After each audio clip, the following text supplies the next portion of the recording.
Hello दोस्तों, मैं Ramesh Kumar physics subject के ऑनलाइन क्लासेज में आपका हार्दिक स्वागत करता हूं। दोस्तों, आज अपन विद्युत विभव के चैप्टर को आगे बढ़ाते हुए आज अपन बात करेंगे आवेशों के निकाय के लिए विद्युत स्थितिज ऊर्जा की। तो चलिए दोस्तों, अपन बात करते हैं विद्युत स्थितिज ऊर्जा की। आवेशों के निकाय के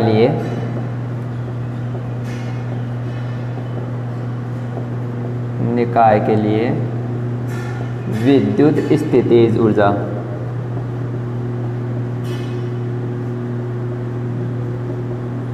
देखो दोस्तों, जो विद्युत स्थितिज ऊर्जा है वो हमने पहले भी पढ़ रखा है कि किए गए कार्य के बराबर होती है। यानी कि अपन कह सकते हैं कि किसी निकाय के लिए जो ऊर्जा होगी, वो क्या होगी? किए गए कुल कार्य के बराबर, होगी और किए गए कार्य के बराबर होगी। तो अपन जब किसी आवेशों के निकाय के लिए बात करें कि ये एक आवेशों का निकाय, ये Q1, Q2, Q3, ये Q4, इस प्रकार से कोई निकाय अपने पास में, तो इसकी स्थितिज ऊर्जा की बात करें तो स्थितिज ऊर्जा ऐसे हो जाएगी कि इन आवेशों को अनंत से इनकी वर्तमान स्थिति तक लाने में जितना कार्य करना पड़ेगा, उन सब कार्यों का योग क्या हो जाएगा? अपने पास में हो जाएगा इसकी कुल स्थितिज ऊर्जा। तो ऊर्जा को अपन कार्य के रूप में परिभाषित करते हैं। और इसमें यदि आगे बात करें अपन, तो इसमें दो प्रकार से अपन इसको पढ़ेंगे कि यदि एक बार तो ऐसा कि बाह्य विद्युत क्षेत्र उपस्थित न हो, बाह्य विद्युत क्षेत्र अनुपस्थित हो। यदि बाह्य विद्युत क्षेत्र अनुपस्थित होगा तो देखो दोस्तों क्या होगा, यानी अपन उसको कहेंगे निर्वात टाइप का, और उसमें मतलब कोई भी एक्स्ट्रा विद्युत क्षेत्र है नहीं। यानी अपन जो कुछ उसमें लेकर आएंगे वही वहाँ का विद्युत क्षेत्र निरूपित करेगा। जैसे मैं बात करूँ कि यहाँ पर एकदम खाली है, ये सिस्टम एकदम खाली है, और इसमें मैं लाना चाहता हूँ, किसी आवेश को लाना चाहता हूँ, तो मैं अनंत से, अपने पास एक ही सोर्स होता है अनंत, उस अनंत से मैं आवेश को उठाकर यहाँ पर लाया। अब बताओ दोस्तों मेरे को, मैं इस आवेश को अनंत से लाने में मेरे को कार्य करना पड़ेगा या नहीं करना पड़ेगा इसकी इस स्थिति तक? देखो, इसको ऐसे समझो, यदि मैं इसको यहाँ से लेकर आ रहा हूँ और कोई विद्युत क्षेत्र है ही नहीं, कोई भी विद्युत क्षेत्र नहीं है, तो मेरे को जो बल लगाना पड़ेगा ना, वो लगाना ही नहीं पड़ेगा। क्यों? क्योंकि जब मैं अनंत से लाता हूँ तो मेरे को विद्युत क्षेत्र के विरुद्ध कार्य करना पड़ता है। यदि विद्युत क्षेत्र ही न हो तो अपने को कार्य ही नहीं करना पड़ेगा। ठीक है, तो यानी कि जब मैं पहले आवेश को लाता हूँ तो मेरे पास W1 कितना होता है? 0 होता है। ठीक है, तो अपन सबसे पहले बात करते हैं कि यदि अपने पास में दो आवेश स्थित हो, ठीक है, यानी दो आवेशों के निकाय के लिए, ये पहली बात आपको थोड़ी सी कैसे समझा दी मैंने। अपन बात कर लेते हैं इसमें, यदि दो आवेशों का निकाय हो,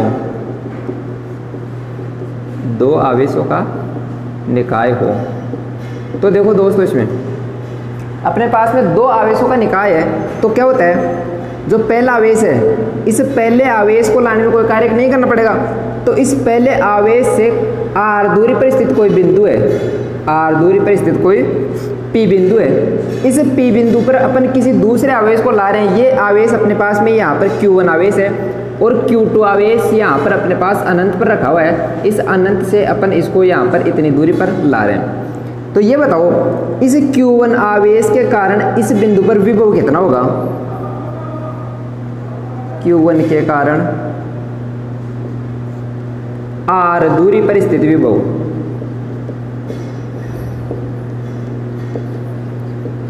क्या मैं V बराबर KQ1 अपॉन R कह सकता हूँ? यही होता है। और अपने को चाहिए क्या? अपने को चाहिए ऊर्जा, स्थितिज ऊर्जा चाहिए। तो ऊर्जा निकालने के लिए क्या मेरे को कार्य चाहिएगा क्या? और कार्य आपने पढ़ रखा है कि V बराबर W अपॉन Q, तो वहाँ से अपने पास देखो V बराबर W अपॉन Q अपने पढ़ रखा है। तो W बराबर क्या आ जाएगा? V इंटू Q, तो W बराबर V इंटू Q। अब देखो, यदि इसकी बात करें तो अपने पास यहाँ से यदि विभव है अपने पास, इसको लेकर आ रहे हैं, तो जो कार्य हो जाएगा वो अपने पास में हो जाएगा v इंटू Q2, यानी Q2 आवेश को ला रहे हैं, तो Q2 आवेश को लाने में किया गया कार्य, तो Q2 आवेश के लिए अपने पास कार्य होगा वो अपने पास W बराबर v इंटू Q2 होगा। यहाँ से अपने v का मान रखें तो W बराबर कितना आ जाएगा, K Q1 R into Q2, यही अपने पास में कार्य मिल जाएगा अपने को, यानी W बराबर K Q1 Q2 upon R। ये कब आया, जब अपने पास में दो आवेश हो, ठीक है, तो टोटल कार्य ही अपने पास, इसकी टोटल ऊर्जा मिल गई। तो एक तो अपने पास में ये आ गया। यदि अपन बात करें कि अपने पास में दो से ज़्यादा यानी तीन आवेश हो, देखो इसको प्रोसीजर जब पढ़ेंगे तभी अपने पास समझ में आएगा और एक रिजल्ट अपन ले लेंगे। तो देखो यदि अपने पास दो से ज़्यादा आवेश, तीन आवेश स्थित हो, ठीक है, तो अगला पॉइंट मैं ले रहा हूँ, इसको थोड़ा रफ करूँ। यदि तीन आवेश मेरे पास स्थित हो,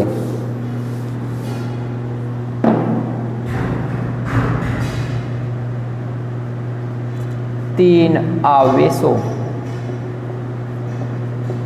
के निकाय के लिए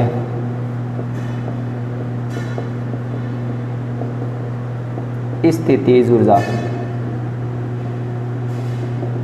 देखो दोस्तों, यदि अपने पास में तीन आवेश है तो मैंने कहा कि जब मैं पहला आवेश लेकर आऊँगा, यानी मैं जब Q1 ला रहा हूँ, तो Q1 लाऊंगा तो मेरे को कुछ कार्य करना पड़ेगा क्या, नहीं करना पड़ेगा, यानी इस स्थिति में मेरे पास W1 कितना हो जाएगा, 0, ठीक है। जब मैं दूसरा आवेश ला रहा हूँ अनंत से, तो मेरे को इसके विभव के विपरीत को कार्य करना पड़ेगा, ठीक है। तो मैं कह दूं कि इस Q1 के और Q2 के जब मैं लेकर आया यहाँ पर इस बिंदु पर, इनके बीच की दूरी थी मेरे पास R12, ठीक है, यहाँ पर कौन आ गया, Q2। तो इनके बीच में अपन ने जो कार्य पढ़ा है वो भी पढ़ा है अपन ने कि W2 कितना हो जाएगा, K Q1 Q2 upon R, इन दोनों के बीच की दूरी कितनी है, R12। ये दो आवेशों के लिए हो गया जो भी अपन ने पढ़ा, ये W2 हो गया। अब जब तीसरा आवेश अपन लेकर आएंगे, जब Q3 को अपन लेकर आएंगे अनंत से, ऐसे मान के चलो अपन यहाँ तक ला रहे हैं इसको Q3 को, जिसकी दूरी Q1 से तो कितनी है, R13, और Q2 से कितनी है, R23, इतनी दूरी है। अपन इसको इस प्रकार से मान रहे हैं। अब देखो जो कार्य होगा अपने पास, वो कार्य कितना होता है, W बराबर V इंटू Q अपने पास में 3 वाला है, 3 वाले को ला रहे हैं तो ये आएगा। अब जो ये विभव है, ये विभव कौन सा विभव है, आप थोड़ा सा दिमाग लगा के देखो, ये विभव कौन सा होगा, क्या Q1 के कारण विभव होगा, या Q2 के कारण विभव होगा, या दोनों के योग के विभव के बराबर होगा। तो जाहिर सी बात है जब तीसरा आवेश लाएंगे तो ये आवेश भी क्या कहेगा, प्रतिकर्षण बल लगाएगा, ये भी प्रतिकर्षण बल लगाएगा, यानी अपना विद्युत क्षेत्र इन दोनों का रहेगा, इन दोनों के विद्युत क्षेत्र के विरुद्ध अपने को कार्य करना पड़ेगा, यानी इस V की जगह अपने पास रहेगा Q1 व Q2 का विभव इंटू Q3। अच्छा, अब विभव निकालो, Q1 के कारण विभव कितना आएगा भाई, Q1 के कारण R13 दूरी पर विभव आएगा K Q1 upon R13, KQ by R से, KQ बाई R से अपने KQ बाई R, और विभव का योग डायरेक्ट बीजगणित योग होता है क्योंकि ये अदिश राशि होती है। तो दूसरे के लिए अब जब Q2 के लिए अपन विभव निकालेंगे तो देखो KQ2 अपॉन R कितना है भाई, यहाँ पे R23, ये विभव आ गया, और अपने पास में ये आ गया Q3। तो जो W आया, W इसको मैं 3 कह देता हूँ, W3, ये W3 आएगा, वो आएगा देखो इस Q3 से गुणा कर लो, KQ1 Q3 upon R13 plus KQ2 Q3 upon R23, ये अपने पास में आ गया। ये मैंने तीसरा जब आवेश लेकर आया तो कार्य करना पड़ा। तो यदि मैं इस सिस्टम के लिए ऊर्जा की बात करूं, कुल ऊर्जा की बात करूं, तो कुल ऊर्जा क्या हो जाएगी मेरे पास, जो कुल ऊर्जा होगी क्या वो सब कार्यों के बराबर हो जाएगी क्या, W1 plus W2 plus W3 के, हाँ भाई किया गया कुल कार्य के बराबर हो जाएगी। तो तो W1 plus W2 plus W3 अपन कर देंगे। तो अपने पास देखो जो W1 आ रहा है वो तो 0 आ रहा है, W2 कितना आ रहा है भाई, देखो KQ1 Q2 upon R12 plus KQ1 Q3 upon R13।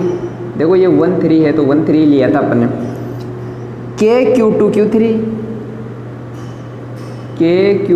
Q3 upon R23 ये आया अपने पास। तो मैं U कह दूंगा, टोटल U मेरे पास आया।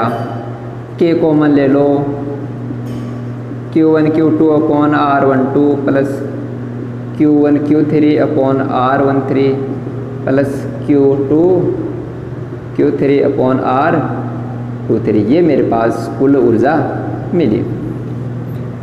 अब इसको देखने से मेरे को कुछ सीरीज वाला सिस्टम दिखाई दे रहा है इसमें, कि एक सीरीज सी बन रही है इसमें। तो वो बात करेंगे अब जब इससे ज़्यादा चार्ज हो। ये प्रोसीजर समझ में आया ना आपको, कि यदि 3 चार्जों का एक कोई 3 चार्ज उसका एक निकाय हो, अपने पास सिस्टम हो, तो अपने को जो W1 हो वो 0 प्राप्त होगा, क्योंकि एक आवेश को लाने में कोई कार्य नहीं करना पड़ेगा जब कोई भी विद्युत क्षेत्र उपस्थित है न हो। दूसरे आवेश के लिए उस पहले वाले के विद्युत क्षेत्र के कारण कार्य करना पड़ेगा, और तीसरे वाले के लिए उन दोनों आवेश जो पहले से स्थित हैं उनके विरुद्ध कार्य करना पड़ेगा। तो W मेरे को टोटल इतना प्राप्त होता है, जो कि किसके बराबर होता है, स्थितिज ऊर्जा के बराबर होता है। तो देखो यहाँ पर देखो जो 1 है, 3 चार्ज है, तब देखो ये जो जोड़े बन रहे हैं, जो अपने पास युग्म बन रहे हैं, वो 1 2 1 3 2 और 3, और साथ में इनकी जो त्रिज्या आ रही है, मतलब जो दूरी आ रही है, वो 1 2 के साथ 1 2 1 3 के साथ 1 3 2 3 के साथ 2 3, यानी इनका तो कोई लफड़ा ही नहीं है। अरे दूरी का तो कोई लफड़ा ही नहीं है, सीधा सीधा आ रहा है। तो देखो जो 1 है, इस 1 के साथ तो बना 2 और 3, यानी जो 1 है इससे अपर वाले, जो भी इससे ज़्यादा मान वाले हैं 2 3, और 2 का 2 खुद नहीं, 2 से ज़्यादा मान वाले कितने हैं 3। इस प्रकार से अपने पास में युग्म बनते हैं इनके।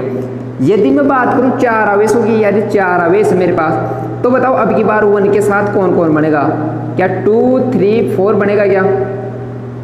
अच्छा ठीक है, ये तो बनेगा ही बनेगा। 2 के साथ कौन कौन बनेगा, 3 और 4 बनेगा, और 3 के साथ अकेला 4 बनेगा। तो ये युग्म मेरे पास बनेंगे जब 4 मेरे पास आवेश स्थित होंगे। तो एक बार इसको देख लो, फिर मैं 4 वाले के लिए फॉर्मूला लिखता हूँ, फिर अपन एक n मान के लिए, यानी टोटल यदि n आवेश उपस्थित हो उसके लिए अपन देखेंगे। तो इसको मैं रफ कर देता हूँ थोड़ा।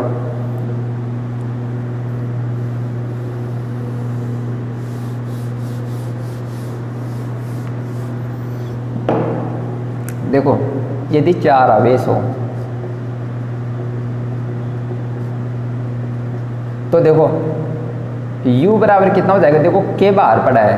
अब की बार देखो Q1 1 के साथ कितने रखेंगे अपन, 2 3 और 4, तो Q1 Q2 upon R12 plus Q1 2 आ गया। अब की बार देखो 2 आ गया, 3 ले लो, Q1 Q3 upon R13 plus Q1 3 आ गया, 4 ले लो, Q4 अपॉन R14 प्लस, अब ये 1 वाले तो आ गए, 2 वाले लो, तो Q2 के साथ Q3 अपॉन R23 प्लस, अब के बाद 2 के साथ कौन लो, Q2 Q4, भाई 3 तो ले लिया, 4 ले लो, और R24 प्लस, अब एक 3 वाला और रह गया, Q3 Q4 अपॉन R34।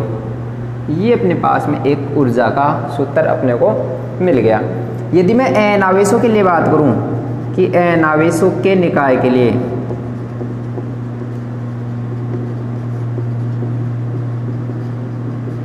विद्युत ऊर्जा, विद्युत स्थितिज ऊर्जा जो प्राप्त होगी वो कुछ इस प्रकार से प्राप्त होगी, 1/2 दो प्रकार के समीशन आएंगे भाई इसमें, क्योंकि एक तो समीशन ले रहा हूँ मैं इसके लिए, पहले वाले के लिए, एक दूसरे वाले के लिए, यानी देखो 1 1 1, फिर 2 3 4, यानी 2 मेरे पास क्वांटिटी मिल रही है। एक को तो मैं नाम लेता हूँ I बराबर 1 से n तक, दूसरे को दे देता हूँ J बराबर 1 से n तक। इनमें हमेशा ये रहता है कि I और J कभी भी बराबर नहीं होते। इनमें आप देखो रे 1 और 1 यानी समान वाले आ रहे हैं क्या, यानी I का मान 1 और J का मान 1, ये I है ये J है, I J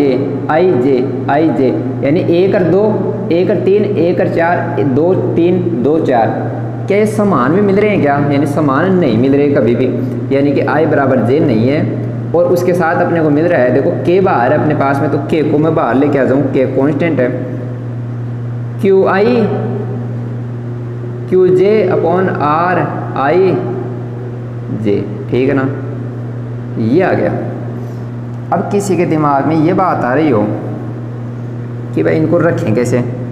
रखना है ऐसे, समीशन का मतलब क्या होता है? समीशन का मतलब होता है योग, यानी इनको जोड़ दे जाना है और लिखते जाना है, जोड़ दो और लिख दो। पहले I का मान रख दो, I का मान यहाँ पर 1 रखा तो J का मान 1 नहीं रखेंगे, 1 से ज़्यादा 2 रखेंगे। I का मान 2 रख दिया तो इसका मान 1 भी रख सकते हैं, 2 नहीं रखेंगे 3 रख सकते हैं, ठीक है। तो इस प्रकार से अपने को एक सीरीज मिल जाएगी। जैसे मान लो अभी 3 आवेश हो, 1 से लेकर 3 तक हो, तो देखो पहले अपन रखेंगे 1, इसका 1 रखा तो इसका 2, इसका 3, ठीक है। तो इसका 1, I का 1, इसका 2 और 3 रख दिया, 1 नहीं रखा, क्यों? क्योंकि 1 यहाँ पर बराबर अपन नहीं रखेंगे, सीरीज में अपन ने मना कर दिया, आया ही नहीं था, इसी से तो अपन ने रिजल्ट बनाया। फिर J का मान रखा अपन ने 2, I का रखा 2, I का 2 रखा तो J का कितना रख सकते हैं? 3। और जब I का 3 रखेंगे तो J का कितना रख सकते हैं? J का 1 और 2 रख सकते हैं। अब देखो अपन 1/2 तभी लगाते हैं इसमें, 1/2 भाई क्यों लगाया अपने बाहर? ऐसी कौन सी अपने पास मुसीबत आ गई थी कि अपन 1/2 बाहर लगाया? देखो वो ये आ गई थी, देखो जब 1 और 2 रखते हैं तो कई बार अपने पास 2 और 1 की भी सीरीज बनती है, यानी I का मान 1, J का मान 2, यानी 1 और 2 का युग्म बना, तो एक बार 2 और 1 का भी तो युग्म बनेगा। तो चाहे मैं Q1 को Q1 Q2 लिखूं या Q2 Q1 लिखूं, दोनों एक ही बात है ना। तो इस प्रकार इस सीरीज से अपने को 2 जोड़े एक साथ मिलते हैं एक जैसे, तो इनको अपन आधे करने के लिए, यानी जो ओरिजिनल है उसमें लाने के लिए अपन क्या करते हैं? 1/2 से भाग करते हैं, तो ये अपने पास में एक सीरीज प्राप्त होती है जो क्या बताती है? जो अपने को आवेशों के निकाय के लिए विद्युत स्थितिज ऊर्जा का सूत्र बताती है। तो ये दोस्तों अपने पास में स्थितिज ऊर्जा कंप्लीट हुई। अब अपन आगे बात करते हैं किसी विद्युत द्विध्रुव के लिए स्थितिज ऊर्जा की बात करते हैं और किए गए कार्य की बात करते हैं। तो इसको देख लो, मैं रफ करता हूँ इसको।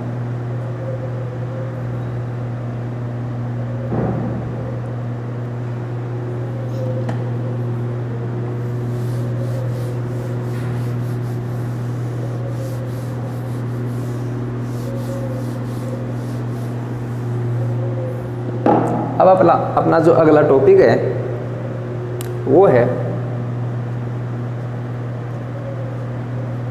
विद्युत द्विध्रुव को एक समान विद्युत क्षेत्र, एक समान विद्युत क्षेत्र में से घुमाने में किया गया कार्य,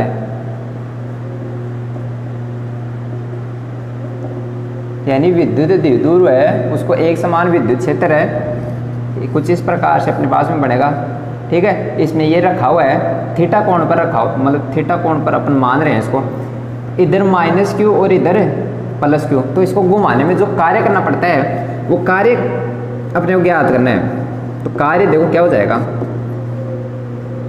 ये कार्य अपने पास में हो जाएगा बलागुण यानी टो, और गुणा में हो जाएगा अपने पास में कोणीय विस्थापन थीटा, यानी कितना तो बल आघूर्ण लगा और कितनी दूर तक हुआ उसको कौन बताएगा। क्योंकि W बराबर क्या होता है रे?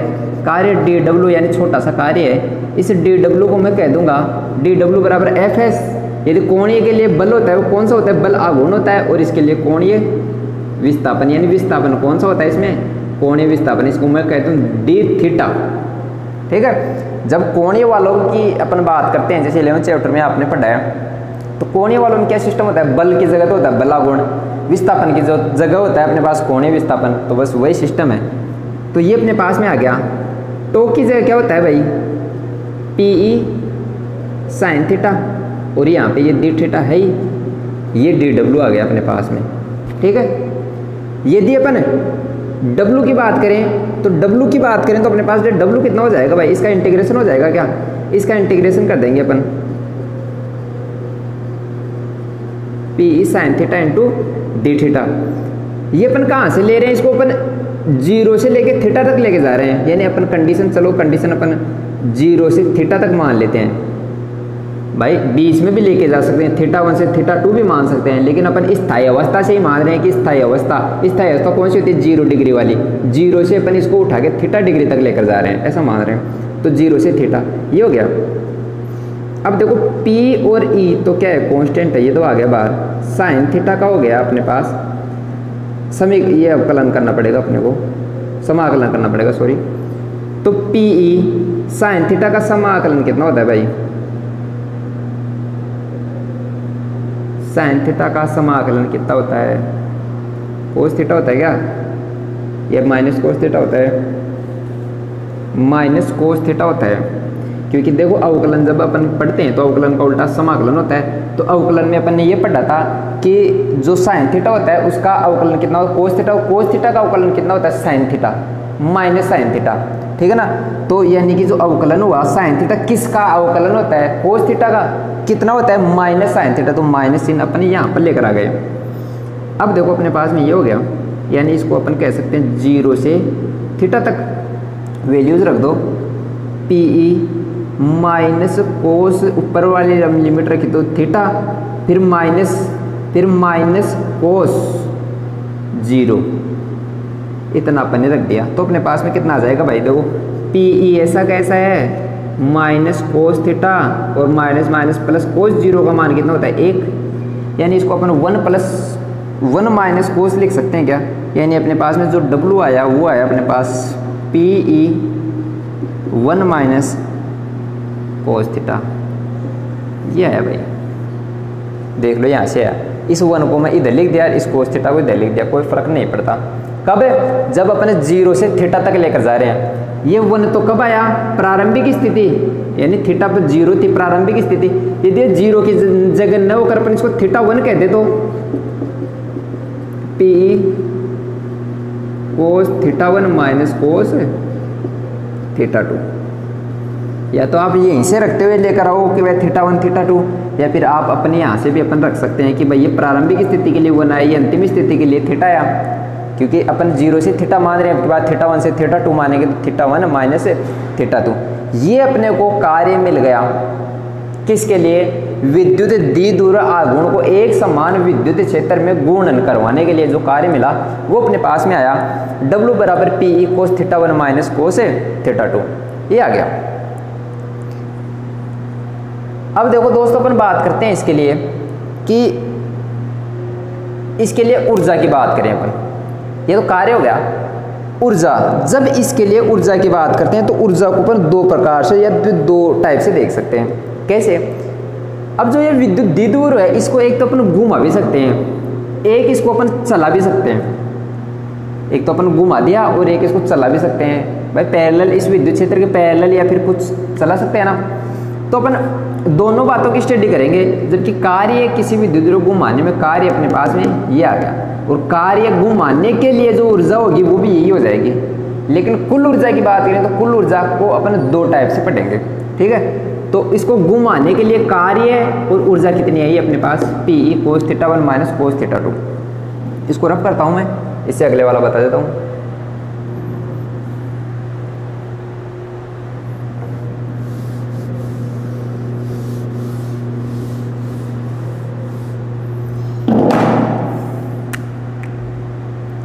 देखो ये मेरे पास एक समान विद्युत क्षेत्र है जिसको कह देता हूँ मैं E, ठीक है।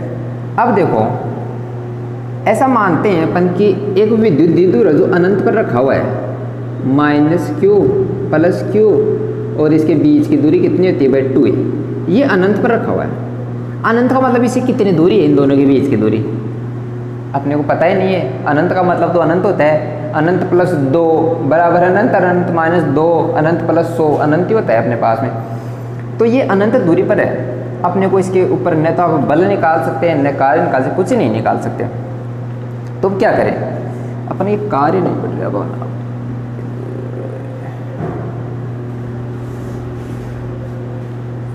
विद्युत द्विध्रुव की कुल स्थितिज ऊर्जा पढ़ रहे हैं अपन। तो देखो इसको अब अपन यहाँ से लेकर आएंगे कि यहाँ से यहाँ तक लाने में इसको कितना कार्य करना पड़ेगा। जो कार्य करना पड़ेगा वही इसमें क्या रहेगी, संचित ऊर्जा के रूप में रहेगा। यानी भाई एक तो इसको चलाने में कितना कार्य करना पड़ेगा वो इसमें ऊर्जा के रूप में संचित रहेगा। एक अपन ने देख लिया कि इसको घुमाने में कितना कार्य करना पड़ेगा, तो उसकी गुणन के लिए स्थितिज ऊर्जा हो जाएगी। तो देखो अपन ऐसा कह सकते हैं कि कुल ऊर्जा बराबर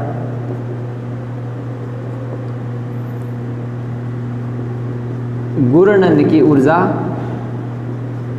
प्लस समांतर, या फिर अपन कह सकते हैं कि गति, ये गति करने के लिए, या फिर इसको क्या क्या कहें अपन, चलने के लिए, चलने में ऊर्जा। ठीक है, चलना मतलब ये एक स्थान से इधर अपन ये विद्युत क्षेत्र के समांतर चल रहा है, ऐसा अपन मान के चलो कि ये विद्युत क्षेत्र के समांतर चल रहा है। तो यहाँ से अपन इसको इधर ला रहे हैं, तो इसमें ऊर्जा कितनी होगी ये देखो। अब देखो मैं बात करता हूँ एक पॉइंट की, इस वाले किसी सरफेस की बात कर रहा हूँ। ये सरफेस ऐसा सरफेस है कि अपन इसको ऐसा मान के चलते हैं कि इस विद्युत क्षेत्र का प्रभाव यहाँ तक है, कि यानी अनंत पर तो कोई प्रभाव नहीं है इसका, इस विद्युत द्विध्रुव पर कोई प्रभाव नहीं लग रहा। इस पर देखो यहाँ पर जब ये होगा तब देखो इसमें एक बल इधर एक बल इधर, यानी प्लस पर प्रतिकर्षण बल लगा विद्युत क्षेत्र कारण और माइनस पर आकर्षण बल लगा, तो दोनों बल विपरीत दिशा में और बराबर परिमाण के लगे, क्योंकि आवेश कैसे हैं बराबर। तो ये दोनों बल एक दूसरे के प्रभाव को निरस्त कर देते हैं, यानी इस पर जो विद्युत द्विध्रुव पर टोटल बल लगेगा ना वो तो कितना लगेगा, 0 लगेगा, क्योंकि भाई दो आवेश बराबर है और विपरीत दिशा में इन पे बल लग रहा है। अब मैं बात करता हूँ यहाँ पर कि मैं इसको चलो उठाकर लाए, कोई कार्य नहीं करना पड़ा, कोई कार्य नहीं करना पड़ा।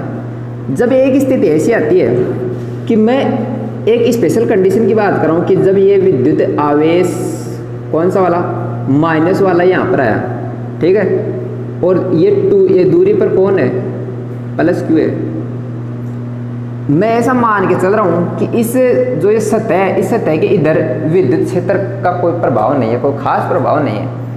इधर ये विद्युत क्षेत्र में आ गया तो इस पर कोई कार्य करने लगेगा, कोई बल लगने लगेगा। ये बल तो मैंने आपको इधर समझाने के लिए ऐसे बताया है कि ये जो दोनों बल होंगे इस पर लगने वाले वो दोनों विपरीत दिशा में होंगे, यानी कि इसको लाने में अपने को वैसे कोई कार्य नहीं करना पड़ेगा, क्योंकि दोनों बल कैसे रहेंगे, विपरीत दिशा में। अब कुछ एक्स्ट्रा चीज़ है इसमें वो बताने वाली, उसके लिए मैं ये बता रहा हूँ कि एक सतह पर ऐसे मान के चलते हैं।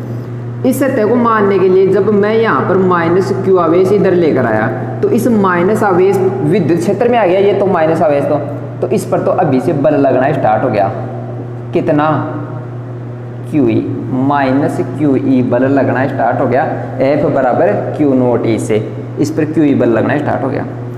इस पर बल लग रहा है क्या, बोला अभी तक तो नहीं लग रहा, क्यों, क्योंकि ये विद्युत क्षेत्र में है ही नहीं, ये तो विद्युत क्षेत्र बाहर है। फिर अगले वाली स्थिति में जब ये यहाँ से चला चला चला चला यहाँ तक आ गया, कितनी दूरी तय की इसने, 2e, जब तक 2e दूरी तय की तब तक प्लस क्यू पर कोई बल नहीं लग रहा, सिर्फ माइनस क्यू पर ही बल लग रहा है।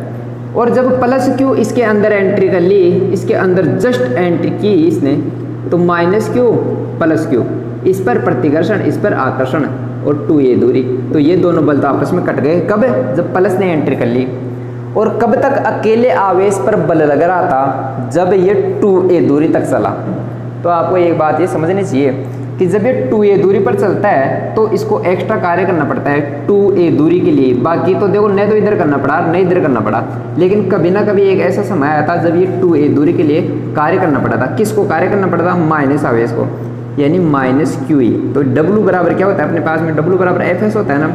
F कितना हो गया अपने पास में, क्यू ई, और S कितना हो गया 2a। तो इसको देखो अपन क्या कह सकते हैं, 2a इंटू क्यू, PE होता है क्या, और माइनस लग रहा है तो माइनस, यानी W विस्थापन के लिए अपने पास में कितना आया, माइनस PE कार्य आया। क्या ये ऊर्जा भी होगी, क्या ऊर्जा भी होगी। तो ये अपने पास विस्थापन वाली ऊर्जा आ गई। अब यदि मैं टोटल की बात करूं तो टोटल रख दो यहाँ पर वैल्यू, टोटल यदि मैं द्विध्रुव के लिए कहूँ तो U बराबर हो जाएगी मेरे पास टोटल गुणन की ऊर्जा कितनी आई थी अभी, PE 1 माइनस कोस थीटा, और ये कितनी है भाई, माइनस PE, तो कितना हो जाएगा, PE minus P E cos theta minus का पी ई, तो ये पी ई से पी कट गया, कितना बचा minus P E cos theta. ये अपने पास में क्या है भाई, किसी द्विध्रुव आघूर्ण के लिए कुल ऊर्जाई कौन सी स्थिति में, दोनों स्थितियों में, जब वो घूर्णन कर रहा है और जब वो विस्थापित हो रहा है, चलने में या फिर अपन कह सकते हैं इसको विस्थापित करने में ऊर्जा, ठीक है, ये कुल ऊर्जा होती है। तो यदि अपन इसमें कुछ कंडीशन लगा लें कि जैसे मान लो इसको मैं थीटा बराबर 0 से ले लूँ कि थीटा बराबर 90 डिग्री है मेरे पास में, तो अपन जब वैल्यू रखेंगे तो अपने पास में ये कितना हो जाएगा, 0 हो जाएगा, ठीक है। तो इसमें अपन कंडीशन भी आगे लगा सकते हैं, लेकिन कुल ऊर्जा अपने को कितनी मिली, minus P E cos theta, theta अपने को जो भी दिया होगा वो अपने पास में हो जाएगा, ठीक है। यहाँ से भी अपन इसको जैसे आगे भी नहीं करो तो यहाँ से भी आप इसको कर सकते हो, दोनों को अलग अलग भी जोड़ सकते हो, ठीक है ना। तो इसके साथ ही अपने पास में ये चैप्टर कंप्लीट हो गया। तो आज के लिए इतना ही काफ़ी दोस्तों, बाकी बाद में देखेंगे। Thank you.